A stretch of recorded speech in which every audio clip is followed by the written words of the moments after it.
Peace and love, family. Welcome back. If we are meeting for the first time, I am Oshunyinka, and on this channel we talk about holistic healing, tapping into your femininity, and leveling up in your goddess energy. So today I want to give you guys 5 healthy habits that I adapted to start to grow in my life.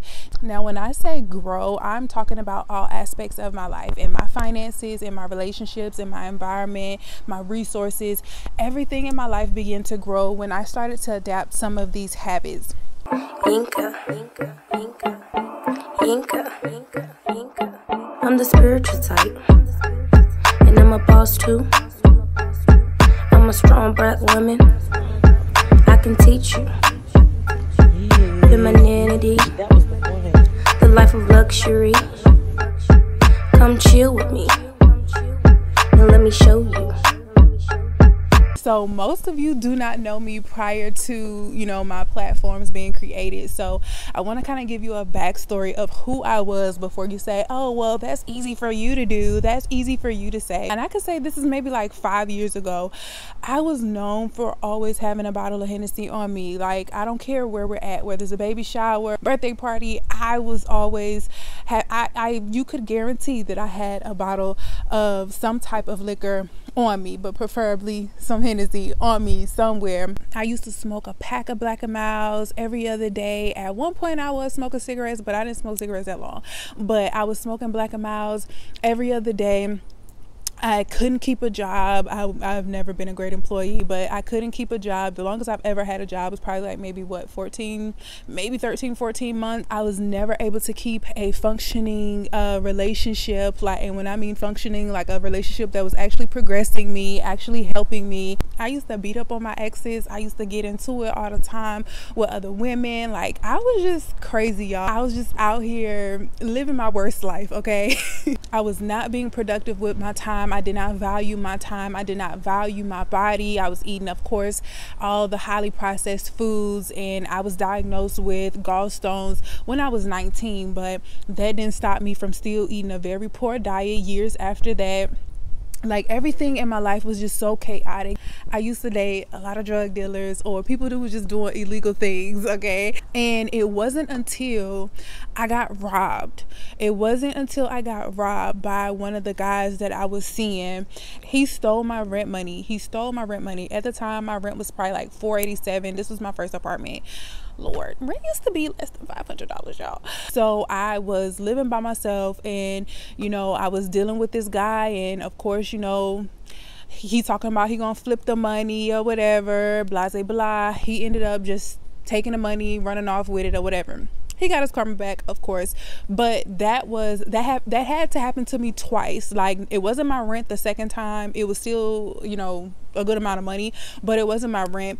And that happened to me twice. And the second time that it happened, I had to like sit back and ask myself, what is really going on with your life? Like, you are attracting all of the wrong things in your life, and there's more to life than what you are living. Like, I know for sure that I wasn't here to just live check to check and to be hustling in between jobs and to be even allowing these losers inside of my body. Like, you were more than that. I had to like sit down and have a deep conversation with myself. Like, what are you actually doing, sis? What are you doing? So after I had a self-intervention, I decided that I wanted to produce better in my life. And this is when my healing journey started, because it kind of started before me being aware to being introduced to different spiritual tools and different practices. I don't know where that started, or when you're ready, you're ready. So things just started to appear, and so I can't pinpoint when that actually started, but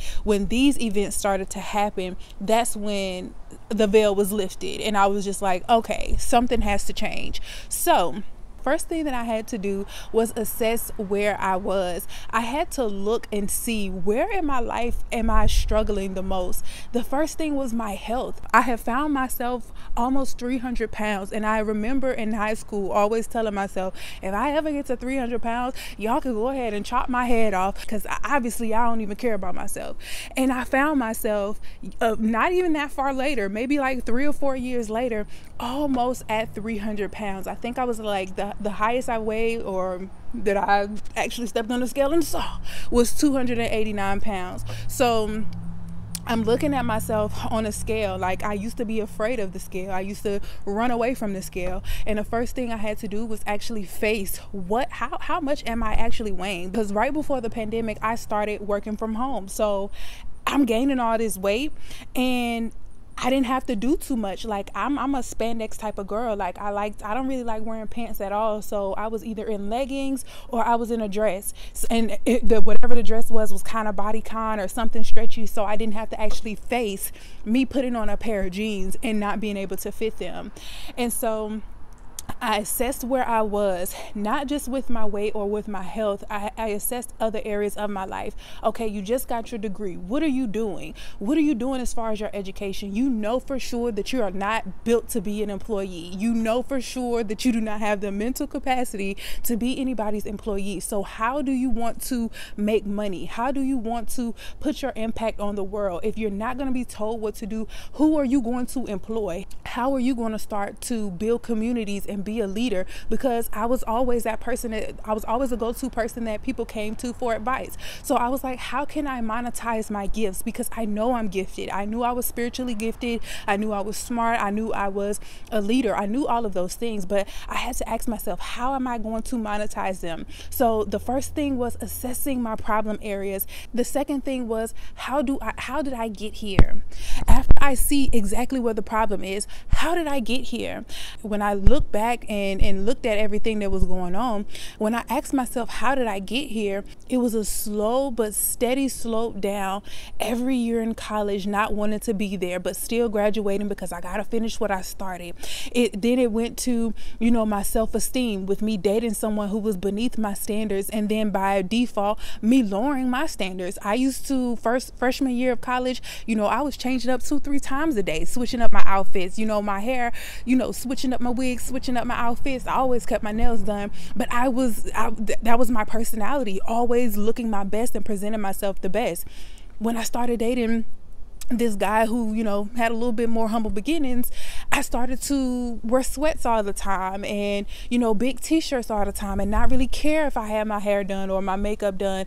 And I cut all my hair off. I did a big chop. And so I just stopped loving on myself. I stopped looking at myself as beautiful. And I was like, well, I'm in a relationship anyway, so I don't really care.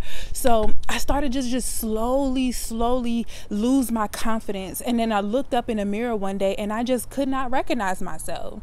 I was somebody who didn't care about their appearance. I was someone who didn't have any goals. I looked at myself and I was like, I don't even have any goals set, and that's never been me. So when I was looking back at where the problems were, I had to figure out how I got here, because knowing how you got where you are is also going to help you break those cycles so it does not happen again. So the third thing I did after I figured out how I got here was, now how do I fix it?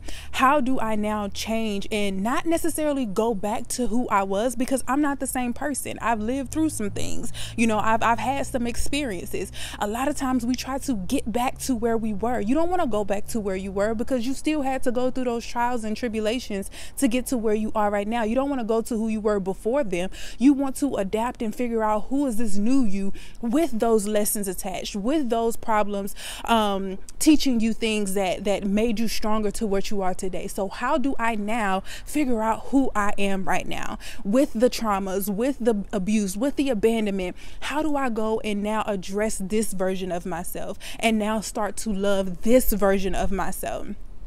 The fourth thing I did was set a goal. I had to learn how to set real goals. Too often we just write things down, put them on a vision board, and just go about our lives and just hope and pray that it just happens in alignment. Learning how to set goals changed my life.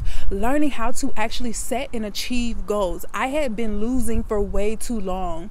I had started to get used to losing, or just to stay complacent. I literally had started to tell myself that, oh, well, it's okay. It's okay. I know how to work off the bare minimum. I know how to live without having too much. I don't really need too much. It wasn't until somebody had to prophesy to me one day and said, if you are just living off the bare minimum, how do you expect to be a leader?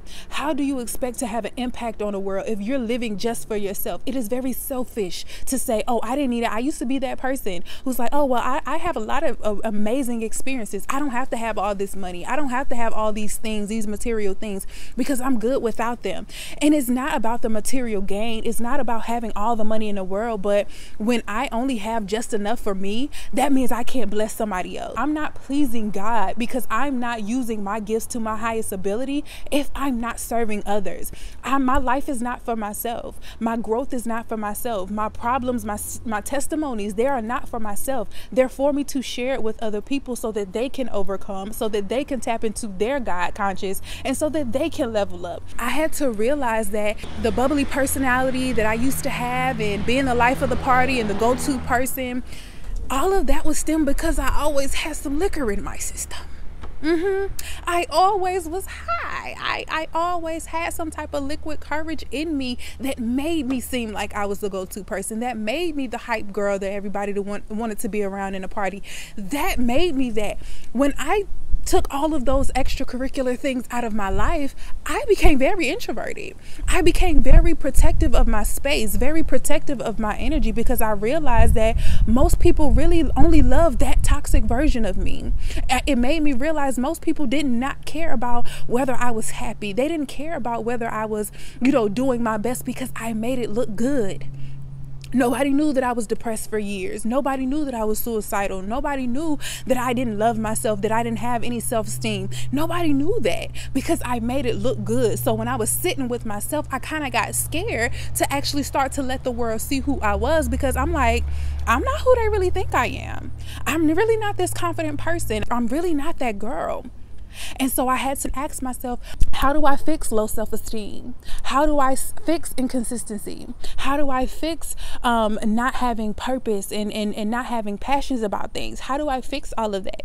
And it came to shadow work, which is the last and fifth thing that I want to give you guys.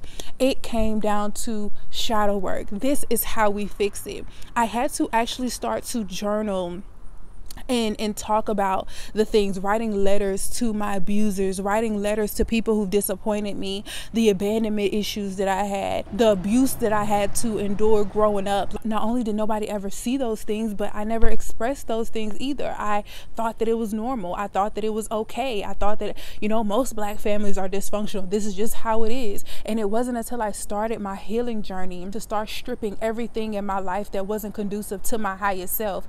I had to remove everything and everybody away from my life. I ended up moving across the country by myself just to isolate and get myself together and actually focus on where does God want me to be. I'm tired of trying to do this on my own. I'm tired of trying to figure it out on my own. And then when I surrendered to my personal will and started to do what God wanted me to do, this is how I got to where I am. So those are the 5 foundational things, or the general things, that you're going to have to do to start to change your life and to start to grow. But I want you to start with something practical to go ahead and get the ball rolling on what you need to do right now. Every single day, I want you to challenge yourself. I want you to challenge yourself to get up, make your bed, take a shower, move your body, whether it's stretching for 5 minutes, whether it's, just doing some jumping jacks to get your blood flowing. I want you to move your body as soon as you wake up, and then I want you to write your goals for the day. Now, this works best when you plan it the night before, when you write your goals or you're scheduled out for the day before, but you have to start planning. Planning is the key to success. Planning is the key to growth. When you don't plan for anything, you're planning to stay exactly where you are. And when you don't know where you're at, where you're starting from, then you don't know how to track your growth. I want you to set 3 goals every single day that's going to help you to strengthen those areas in where you're weak, whether it be your mental health, whether it be your spiritual health, whether it be you learning, your finances. I want you to accomplish 3 goals every single day, and watch how the end of the week, how empowered you feel, how motivated you feel to continue to win. Because one thing about a losing streak, when you've been losing so long, you get comfortable in losing. You start to doubt everything productive. You start to doubt every vision, every dream that you might have, because you're so used to losing. Those 3 things could be as simple as, I want to make sure I get up and I meditate for 5 minutes. I want to read a personal development book. And I also want to save $10. Put $10 in my savings account. Those are 3 simple things that you can do in one day that will help you to grow. I don't want you to get caught up in trying to make big drastic changes, because those are never sustainable. You get motivated, you're pumped up, and as soon as life hits you with some type of adversity, because it's gonna happen, you don't have anything in place to keep you going. You don't have anything to move, because it's like, oh well, my car broke down, I can't go to the gym now. But if your goal is to just move and be active, you don't have to go to the gym to walk around your neighborhood. You don't have to go to the gym to just do 10 sit-ups.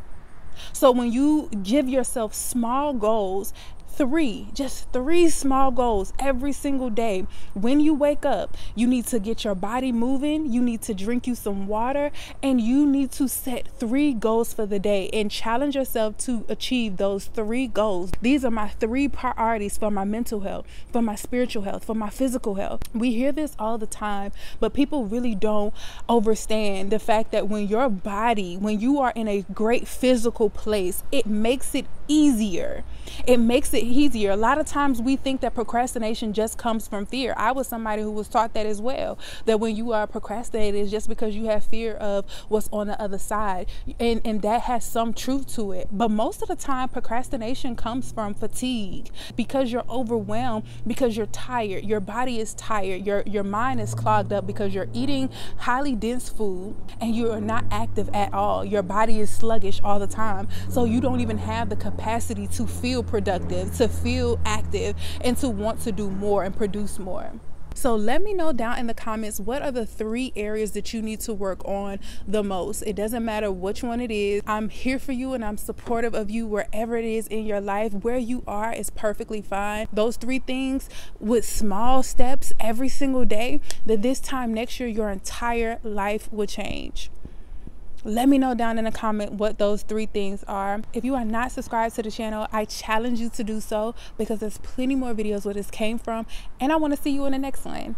Peace. I'm the spiritual type, and I'm a boss too. I'm a strong black woman. I can teach you femininity, the life of luxury. Come chill with me. Let me show you. Yinka.